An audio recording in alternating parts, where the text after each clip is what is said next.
Sometimes a cardiac arrest takes place close to where emergency medical services might be. And even then, immediate CPR is still critical. The earlier a victim of cardiac arrest receives CPR and shock delivery, the greater the chance of survival and recovery. And early CPR has been shown to double or even triple survival from witnessed sudden cardiac arrest. For many healthcare providers and other rescuers, the two-person or team rescue is a more common occurrence. So let's first look at the roles for two-person rescues. The first rescuer should begin CPR with chest compressions while counting out loud and delivering breaths. Basically, they're handling the situation at first as a one-rescuer scenario.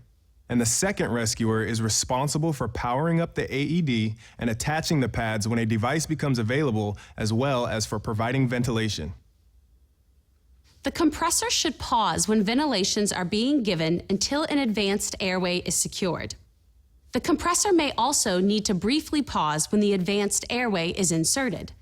And if you're performing CPR without an AED, you should switch roles when fatigued or after every 5 cycles. That's about every 2 minutes. When an AED is present, switch roles every time the AED tells you to reanalyze, or sooner if the compressor is fatigued. This switch should take less than 5 seconds to minimize interruptions in chest compressions. We'll learn more about how to effectively switch roles in the team dynamics section. In two-rescuer CPR, each rescuer has a specific role.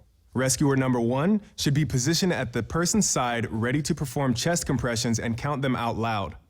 And rescuer number 2 should be positioned at the person's head. It's rescuer 2's role to maintain an open airway and give breaths with a bag mask device while watching for the chest to rise and avoiding excessive ventilation.